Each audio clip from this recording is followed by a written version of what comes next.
Hai teman-teman, kembali lagi bersama saya David Syahdi, dan pada video saya kali ini saya ingin bicara mengenai QC, yaitu Quality Control atau Quality Check atau Quality Assurance atau whatever you call it, tapi intinya adalah kendali mutu.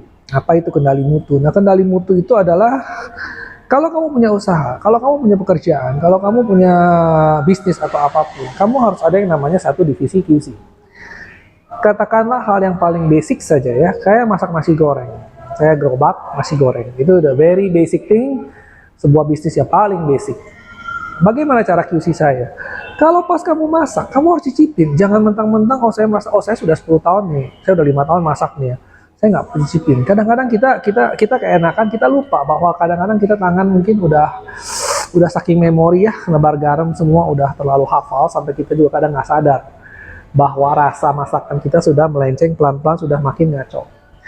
Jadi saya lihat kemarin saya beli nasi goreng, saya lihat orangnya yang sudah veteran pun dia kadang dia tetap cicipin gitu. Cicipin, oh kurang ini kurang itu. Jadi bayangkan orang yang sudah bertahun-tahun sampai 10 tahun lebih goreng nasi goreng yang menunya cuma itu doang saja, mereka masih mengetes masakan mereka. Apalagi kamu bisnis yang misalnya bikin baju lah, bikin kue, bikin batagor, bikin tahu lah, bikin apa semua, itu tetap harus ada bagian divisi yang namanya QC, Quality Control.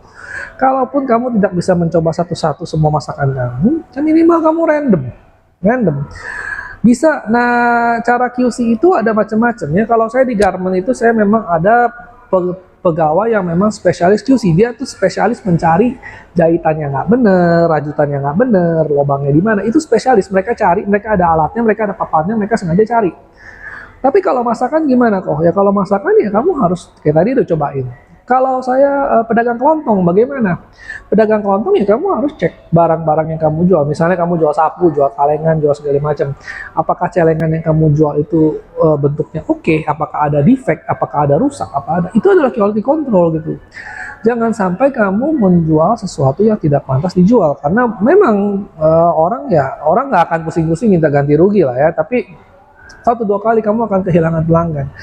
Dan buat saya kehilangan pelanggan itu jauh lebih suwe daripada kehilangan uang. Kenapa? Karena pelanggan itu bertahun-tahun balik lagi memberikan saya keuntungan yang berkali-kali lipat dibandingkan dengan kerugian sesaat yang saya ganti aja udah beres gitu. Pelanggan saya seneng, dia akan lebih setia sama saya, ya kan?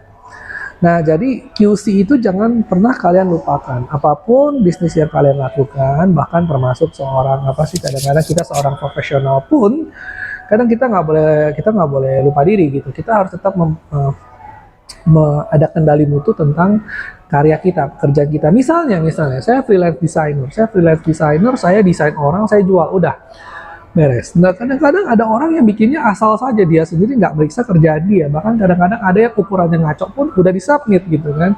Ya memang kadang-kadang yang beli jasanya juga nggak paham gitu kan. Mereka asal terima aja. Tapi ketika mereka paham, mereka akan tahu, oh ini orang tidak bisa dipercaya. Kenapa? Karena barangnya ternyata jelek gitu kan.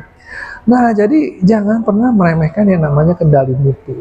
Termasuk kalau kamu toko, apalagi kalau misalkan kamu sudah waralaba banyak toko gitu ya, kamu spesiali lebih perlu orang yang handle QC. Saya dulu kerja di 7-Eleven di Australia. Biasanya kita 1 bulan sekali itu akan ada mystery customer. Yang saya dan bos saya itu kita nggak tahu ini orangnya siapa. Bisa orang bule, bisa orang Asian, bisa orang siapa. Pokoknya kita nggak tahu. Kita nggak tahu kapan dia datang, kita nggak tahu apa yang dicek. Apa yang dicek sih kita tahu ya. Kita harus bersihkan ini semuanya, harus kondisi toko harus rapi. Tapi intinya kita nggak tahu siapa yang ngecek saya. Bisa jadi saya baru sadar kalau dia datang, pada saat dia datang, saya sedang nggak mood misalnya, saya sedang marah-marah, saya sedang kasar sama dia. Ya sudah, 1 bulan itu rapot toko saya jelek dan bisa jadi saya dipecat karena itu. Makanya untuk sebenarnya bukan takut-takutin juga, tapi untuk memastikan kita selalu menjaga standar ya, kita juga harus perlu tahu bahwa kita nggak boleh lengah, kita nggak boleh macam-macam, karena bisa saja si mystery customer ini datang di saat yang kita nggak tahu. Mungkin tengah malam, mungkin kita nggak pernah tahu gitu kan. Mungkin di saat rame, mungkin di saat sepi, kita benar-benar nggak tahu. Ya, we don't know. Jadi ya itulah namanya kendali mutu. Karena ada orang satu tim yang memang dibayar khusus untuk muter-muterin 7-Eleven satu Australia untuk ngecek ini doang. Itu adalah standar mutu yang dilakukan oleh 7-Eleven. Ya kita mungkin setiap bisnis itu sekali lagi unik ya. Saya juga nggak tahu kalian usaha apa, tapi intinya adalah kalian temukanlah cara kalian untuk kendali mutu kalian sendiri. Misalnya jualan mobil, salesman kalian galak atau bagus. Kirimlah teman kalian yang kalian nggak kenal, coba aja macam-macam nanya ini itu coba. Lihat salesmannya galak atau enggak, judes atau enggak. Nah kalau misalkan salesmannya judes atau marah-marah nggak sopan sama customer, tugas kamu sebagai pimpinan untuk training ulang, memberikan saksi, memberikan sanksi, memberikan masukan, pengajaran, penataran segala macam itu hak kamu dan itu kewajiban kamu. Jadi jangan sampai salesman kamu merasa dia udah jual, udah tutup target bulan ini, dia langsung seenaknya gitu sama customer ya. Dan jangan merasa saya tuh mengada-ngada. This happens all over the industry ya. Jadi apapun itu namanya pegawai itu kadang ada rasa di mana dia sedang down, ada rasa di mana dia sedang demotivated segala macam. Jadi kita tetap harus menjaga quality control kita. Kalau saya di garment itu kadang-kadang mungkin pegawai lagi meleng, lagi apa, jahitannya kacau ya, it happens. Seberapa besar pun kita bilang kalian harus hati-hati, kalian harus teliti segala macam, shit happens all the time. Nah itulah kenapa sampai ada petugas QC yang benar-benar ngecek berkali-kali supaya kenapa? Ya ini, because kayak gini pasti kejadian.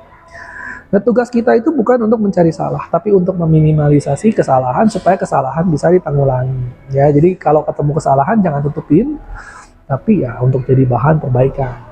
Ya kan? Ada dua kesalahan, yaitu kesalahan yang memang terjadi, kayak misalnya tadi saya jahit kayak gitu ya. Kamu jahit 10.000 baju, pasti ada aja kesalahan, pasti ada aja. Itu wajar, manusiawi, dan ya it happens. Lu udah kalau salah ya udah benerin lagi, atau kalau nggak bisa dibenerin ya dibongkar, kalau nggak bisa dibongkar juga ya sudah, take it as a loss. Tapi ada kesalahan yang memang secara prinsipal, misalnya orang maling uang, nilep cash register segala macam, itu harus kalian benahin, itu harus kalian pecat pelakunya. Tapi itu ada video yang mengenai sanksi, itu nanti sebuah video lain lagi. Tapi intinya adalah kamu harus QC yang benar dulu. Kalau kamu nggak QC yang benar, kamu nggak tahu perusahaan kamu ini benar atau salah, ya kan? Kamu tidak bisa menerapkan disiplin. Tanpa ada disiplin, budaya kamu rusak, dan akhirnya perusahaan kamu itu kualitasnya sebagai satu perusahaan itu hancur kacau balau, ya kan? Jadi jangan remehkan hal sederhana seperti kendali mutu atau namanya QC, quality control. Oke, nah sekian saja video saya kali ini. Terima kasih telah menonton. Kalau misalkan Anda suka ya, tolong di like and subscribe.